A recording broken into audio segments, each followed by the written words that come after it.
So I'm Julien Brulard, I'm from France, and so my sport is judo. I'm on a special project, which is also my job, Judo Nomad. The plan is to go to 197 countries, which means all the countries in the world, with no flight, no hotel, and I have to practice and teach judo everywhere in those countries.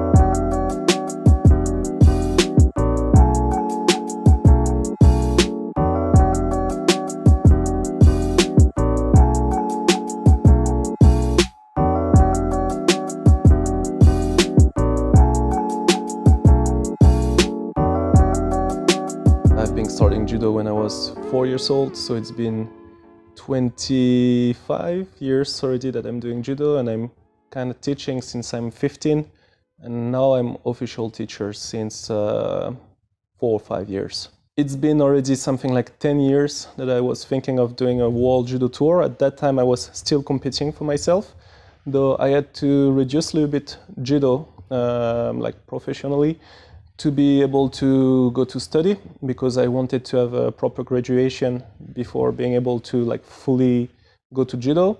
And so my judo level somehow went down, and I decided to be able to back up to do a world tour of 4 of the best judo countries in the world. And then I chose Japan at first, and I fell in love with Japan, so I stayed to live in Japan for something like 3 years. And then I kind of forget that idea about a world tour. I've been doing my life in Japan. I've been keep studying, and I got like few graduation. And when I came back in France, I thought that with those kind of graduation, you know, I have a master degree in sports science. I thought that maybe I could like become a national trainer in judo, something like that, or working with the national team, not even judo, like something similar to judo, for example. But I noticed that without contact, I mean, I had contact, but I never been like world champion, Olympic champion, or anything like this, so it was not possible to work like this. So I wanted still to share my knowledge and the things I've been doing about judo, and that idea of world tour came back to my brain, and it was a mix of different things actually. Like when I was living in Japan, I was traveling a lot already, and everywhere I was going, people were just asking me, okay, please come to judo with us, and let's have a drink after. If you want, you can stay. And it was lovely, and I decided that maybe I could do something about that. Of course, I left my country, but somehow being in a judo community, it made me feel like I'm home everywhere I am.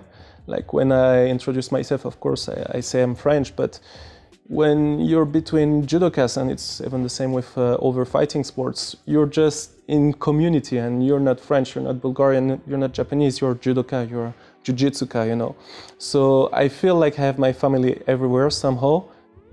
This is something very unique, and like when you go to travel to a country as a tourist, you live mostly touristic stuff.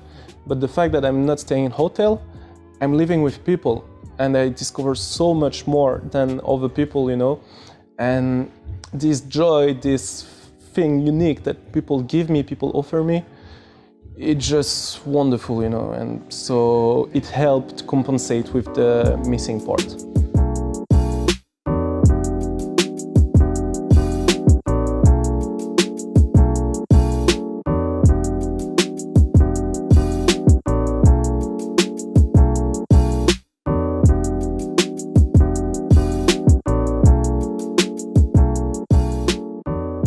There is something I would call generosity, because I've had a bet with doing this project. I've started this project with something like 20,000 euro.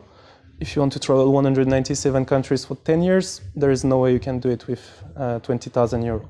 But I was betting, I want to respect the judo values when I'm doing that project. So when I'm coming to teach somewhere, I never ask any money or anything from the people. If they want to give me, of course I accept it, this is my job, but I will never ask it. And my bet is that by just trying to share what I have to give good to people, then the good will be back to me. And I was not expecting this, that it would work already so fast. Like just the first countries, I started with Belgium, Germany, Netherlands, and I was thinking, okay, it might take maybe 1 year.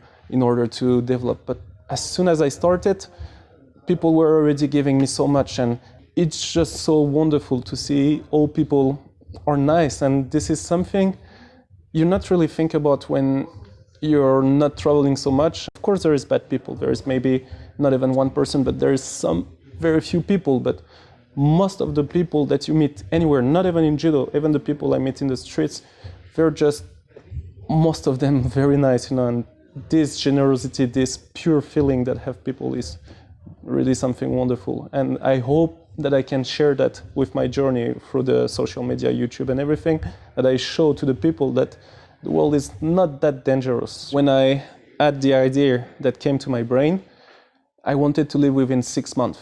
I couldn't because of COVID, but the thing is, as soon as it comes, then you should really focus to what you want to do and put all the work necessary in order to do it. And so somehow just unplug the brain and don't think about the price of life, about all the expenses and stuff like this that you can have in a country. If you travel alone, yes. If you want some comfort, yes. If you want to be in a 4-star hotel and stuff like this, yes. But if you're with a community, like, I can guarantee you that you will be welcome in many, many places. So just don't think about what people tell you that, okay, maybe it's dangerous, maybe you won't make it, maybe you won't have enough money. Just do your things.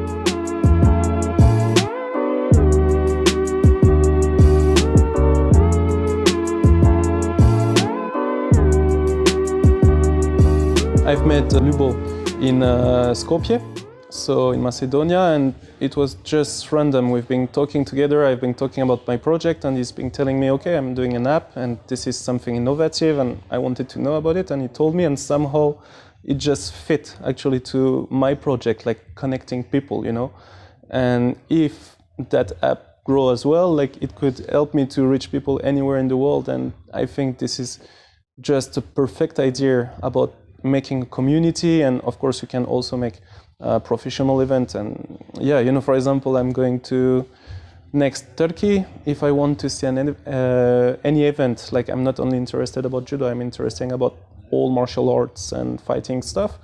I just need to go to the app, search, okay, Istanbul, what there is tomorrow, and this is very useful, and I hope that it will grow. If I can somehow meet all the people I've met during that journey, it's not something that we can expect, but I would say sorry to them, because I receive so much from everyone, and the problem is I'm meeting new people every day. Like sometimes in 1 week I'm hosted by 3 different families. I'm going to 3 different judo clubs or Brazilian jiu-jitsu, and in 1 week I could have met like 1,500 judokas, for example, And I want to stay in contact with them. I want to keep giving, but it's not possible because it's thousands of people, and I'm sorry that I cannot be so connected with everyone I've been before. But this is one of my projects actually, that in the end, if there is an end of this project, I would like to make like meeting, training camps, like not only sports, but something friendly and family, like in the same values with this project. And let's say like one in Eastern Europe, one in Western, one in Scandinavia, one in somewhere in Asia, some spot like this, and bring all the people I've met, take some specialists of different things and making class, having some good time in a nice place, like just gathering together. And then, to say sorry that I couldn't be more with you, and trying to be back and to give back, because I'm learning so much by doing this. And most of the people, they ask me, okay, please, when you finish, come back and show us what you've been learning. So this is something I engage to do, and I really want to succeed doing that.